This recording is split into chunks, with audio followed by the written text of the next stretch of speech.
Hi, Matt with etrailer. If you have a 2015 Toyota 4Runner and you're just looking for something that's going to give your seats just a nicer finish to them, something that's going to last a long time, and it's going to look a little bit more OEM compared to some other type of seat covers out there, then the PRP Custom Seat Covers are going to be a great option for you. So let's check them out. Now, if you do have a little bit of experience with these covers, or you do plan to go with them, let us know what your experience is like, what the installation is like, because we'll discuss that a little bit later in the video, and just how they feel overall. But what I'm about to do now is just take off one of these so we can kind of compare what comes with your vehicle versus what this is going to offer you. And going a little bit more into getting this to have that more seamless look across the complete interior of your vehicle, you'll notice spots like this that still retain that old color. And if you want to cover that up, PRP actually has other sets on our website. There's going to be one that covers up this center console so you can get this more seamless look all the way across the front side of your vehicle. And if you even want to pair that with the back half of your vehicle later on, there's actually ones for the rear seats too. So you can have the whole interior of your vehicle kitted out like this, which I think will look pretty nice. And it won't only look nice, but it's not going to feel nice too. So when I come in here and take a seat, I notice immediately this is feeling pretty good. It's not shifting at all, but just the comfort of this is actually a little bit more comfortable than what comes standard in my vehicle. And we can see there's really not that big of a difference between the seats right now. And it's also going to depend on what type of fabric your seats are made of. If you have leather ones, it's going to be pretty minimal. And that's something we're looking for because we're going to want something that has more of that custom OEM finish to it. It's still going to retain all the same type of stitching we have. We have some additional ones too. And I like these because it has this red finish to it.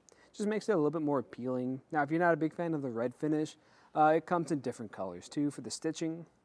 And we're not going to block anything vital to us. So anything like these buttons we have right here, that's going to let you adjust your headrest.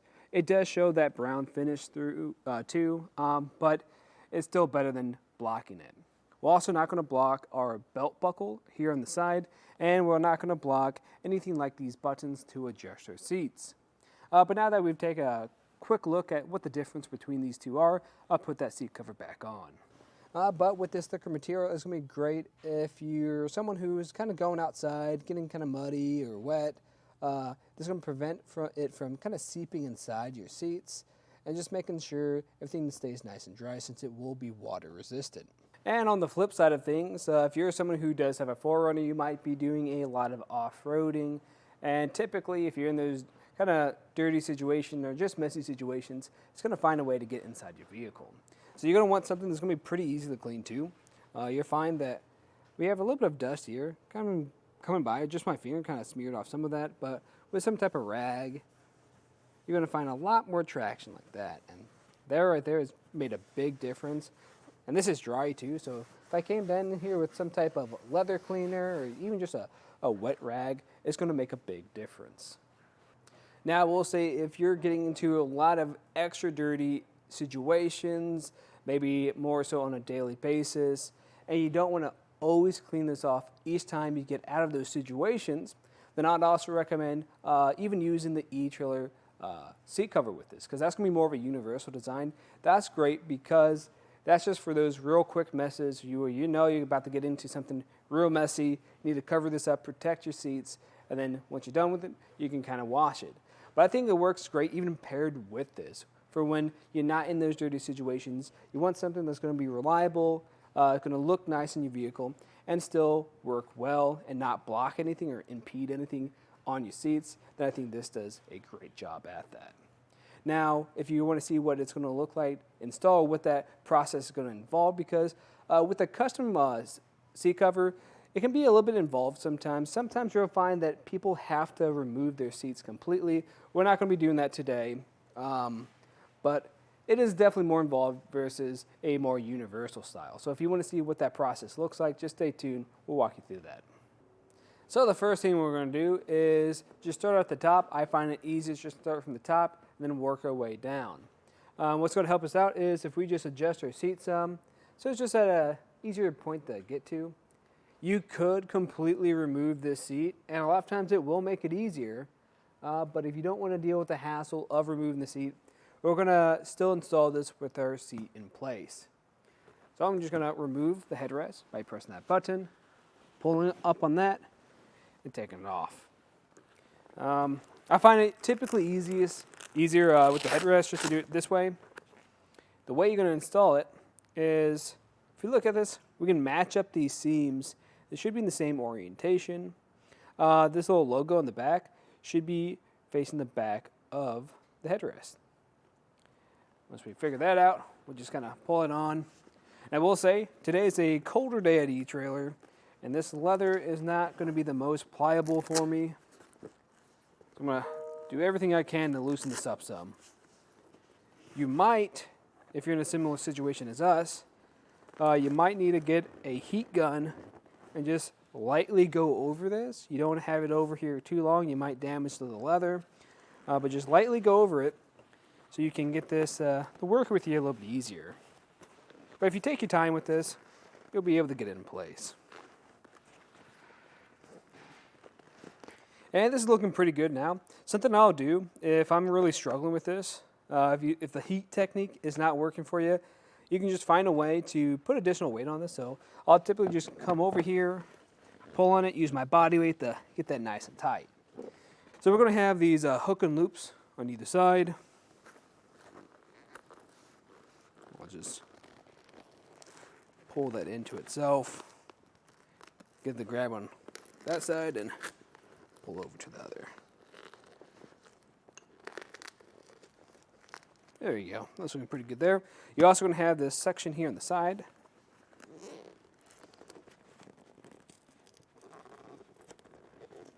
There we go. And that's looking really good. Just kind of make sure like there ain't any points that are kind of catching on itself. The seams are aligned, and there's no air pockets in there. Once we're done with that, we're not going to put this in place yet because we're going to need the headrest removed to put on the second piece. With this piece, this will have a left or a driver's side and a passenger side, and we need to make sure we have the right one. So on our driver's side, you're going to notice this tag. This is side airbag. This is going to line up with this other tag that says airbag on your seats right here. So as long as these tags are on the same side, you should be good. And then we can actually start putting this on. The best way of doing this is just kind of taking your time with this. We're just going to line up the contours with your seats. There you go.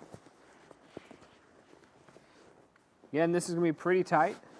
So something that's going to help you out a lot is just going from different angles at this. You might have to adjust your seat a couple times just so you can get some extra leverage out of this. It's going to go a long way. I'm just going to try to shimmy it down, going back and forth. And if you have anything in the back pockets of your seats, I'd recommend taking that out because you're going to want to make sure nothing's going to be impeding your way. And we're almost at a good point to really talk about the top of this. Now, if you've been kind of making sure this has stayed aligned with your seats, I might have to come on the back side of this real quick. You're eventually going to get to the point where you can start messing with those holes on the top. Notice how this hole is almost lined up with there.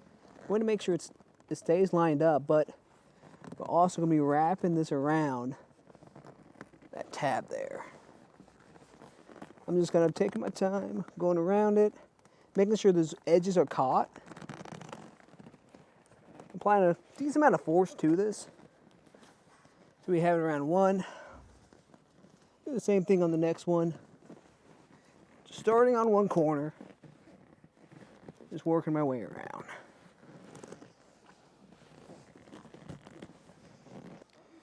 And there we have it.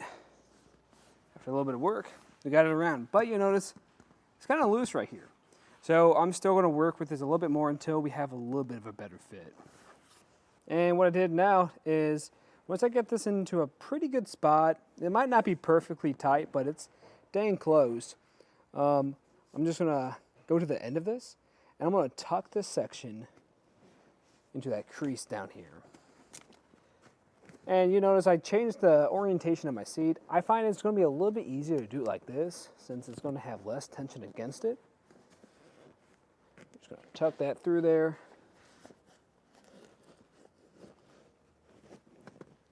And now I'm going to come behind my seat and I'm just going to lift up on this flap that comes with the seat cover. I'll lift up on that so it's out of the way. And underneath here, we're going to have this back flap.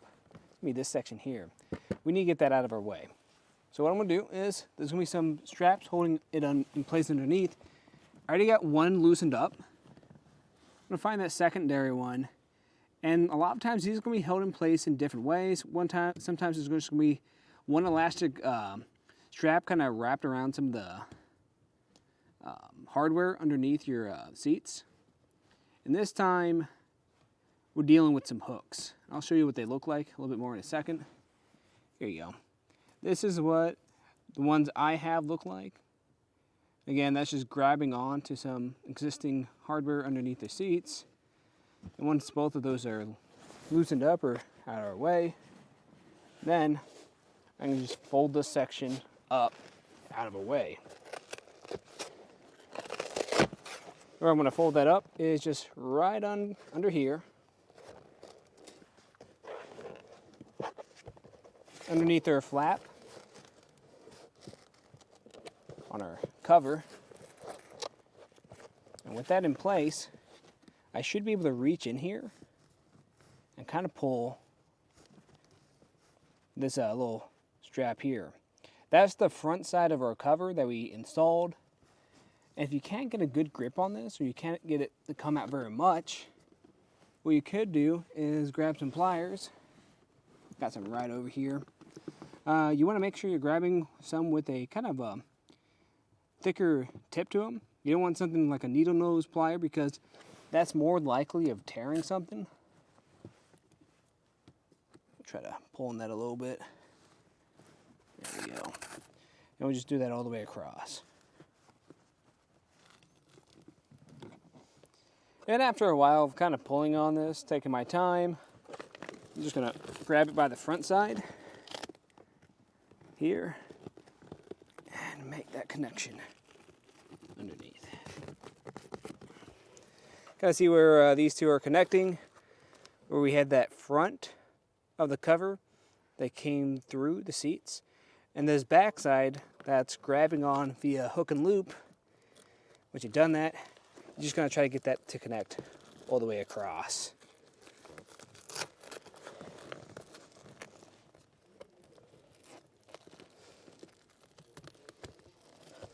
And this is a good point to really check how this is feeling. Once you have that cinched down, we're just looking to make sure there's no wrinkles in here, everything's feeling flush. A good point to check is going to be here at the bottom and over here on the side of it too. Sometimes I'll find that we do get a lot of wrinkles at this point, but right now mine's feeling pretty seamless. It feels pretty smooth. And then when that's done, we can move over to the last section. And that's just going to be this third piece here. You can tell it's a little bit different because it's going to have this other flap here. It's going to have these little tabs on it. And we want to make sure this is on the right side because they are going to be custom fit to the driver and passenger side. So if I flip that around, you're going to notice we have the string on the bottom, and the side closest to me, you're going to notice is a little bit different. There's a little bit more of it. It's easier to spot and see. And we want this side to be a little bit more hidden. And that's why when I flip this around, this is going to be more close to that center console there in this orientation. So just make sure yours looks like that. So I'll just flip this around again. I'm going to undo this knot here. And then we can start putting it on. With this untied, we can start installing this. So I'm actually going to start with this back flap. And what we're going to do is we're just going to tuck that to that crevice right there. Want to make sure our strings don't get caught up in there, so throw that to the front side. There we go. That looks good. shove this in there.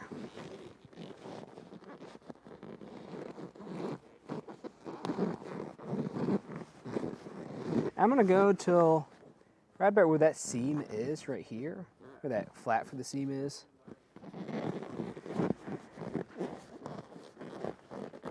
And this is a good point to also make sure that these seams here kind of line up with this. Get those to kind of line up some, because once we tighten this down, it's going to be kind of hard to adjust.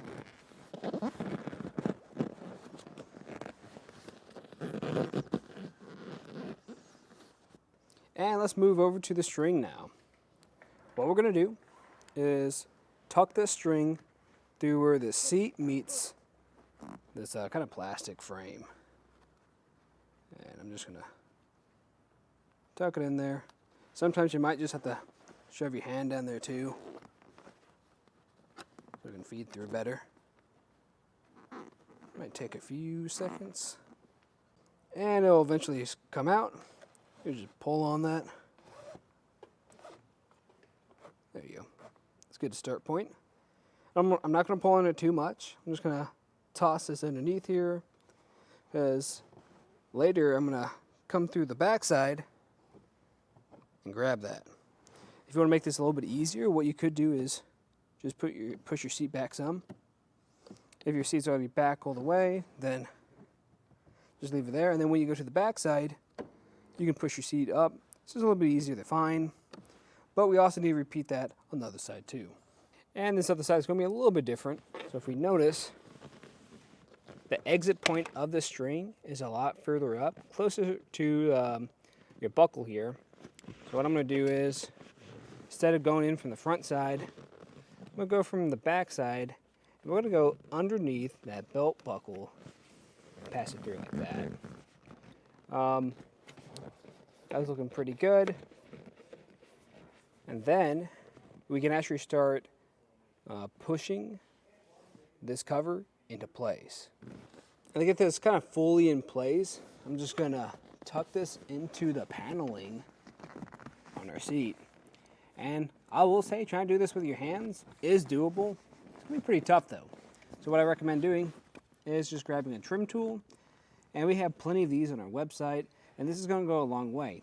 Of course, you could use a flathead screwdriver, but you run the risk of tearing through that leather. So that's why these are a little bit more helpful. If you can find the ones that are just one solid piece, that's going to give you more surface area, so it's less likely of damaging anything. So I'm just going to start tucking it into place now.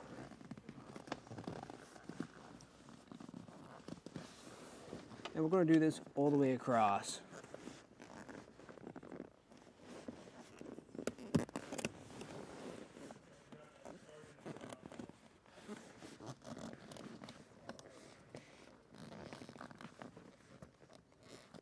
You're going to notice you can get that bottom section pretty good and tight, but there's always going to be a little bit of looseness in the back side of it. That's because we still need to tighten it down with these strings. I already got one started over here. The way you just do it is just push these strings through the holes, just like that. I'll probably push this one through here. And you can do this a couple different ways. I think what I'm going to do is push that center one, or push both these strings through the center one. There we have it, like that. Pull it down. That's going to help give it a little bit more even on both sides. You want to tighten this pretty good, well. Take out any of that slack we have. If you have any pliers, you can even pull on it with them. There we go.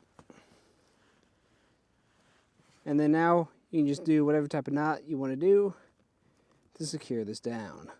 And if you find that this excess string is kind of annoying you, you can cut this if you don't ever plan on taking this off again. I'm going to leave it on just in case if they change their mind and want to adjust something, they can do it. And from here, we're going to pull this down. We're just going to secure this flap down with this elastic band. And there's going to be multiple points that you can secure it to underneath. Everyone's seat's probably going to be a little bit different depending on what package you have. A lot of times there's going to be that existing hardware that we took this off originally that you can secure this down to. If you have something else, you can probably use that too, just as long as it's going to be secure there. And the last thing really you have to do is just put this back in place, making sure it lines back up with those holes, secures down. And that's looking really good. This isn't a bad time to kind of come back through, just make sure everything is feeling flush. If it's feeling maybe a little bit loose, just come back through a couple of those points we had earlier, especially these points where you can kind of tuck it in on the side. Grab that trim tool, try to push it a little bit more in there. And typically that will take away any of that existing slack, if there is any. But again, this was just a look at the installation and some of the features of the PRP Custom Seat Covers in our 2015 Toyota 4Runner. I'm Matt. Thanks for watching.